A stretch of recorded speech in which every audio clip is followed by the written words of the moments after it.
மார்கழியில் செய்யக்கூடியவை. மார்கழி மாதம் பிரம்ம முகூர்த்தத்திலேயே கண் விழிக்க வேண்டும். மார்கழி மாதம் விரதம் இருந்து விஷ்ணுவை வழிபட்டால் தோஷங்கள் நீங்கி செல்வ செழிப்பு உண்டாகும். அதிகாலையில் எழுந்து குளித்து முடித்து வாசலில் வண்ண கோலமிட்டு 2 அகல் விளக்குகளை வைக்க மகாலட்சுமியின் அருள் அதிகாலையிலேயே கிடைத்துவிடும். ஆண்டாள் பெருமாள் படம் வைத்து உதிரிப்பூ தூவி காலையும் மாலையும் வழிபட வேண்டும்.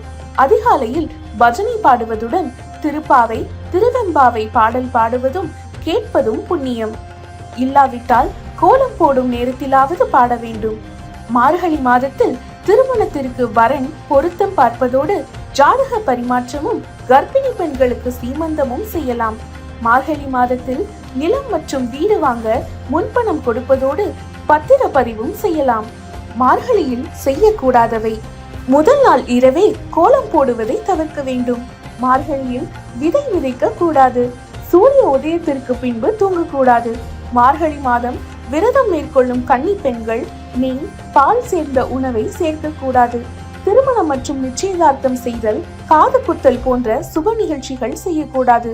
மார்கழி மாதத்தில் புதுமனை புகுவிழா, வாடகை வீடு மாறுதல், அலுவலகம் மாறுதல், புதிய வீடு மற்றும் புதிய வாகனமும் வாங்கக்கூடாது.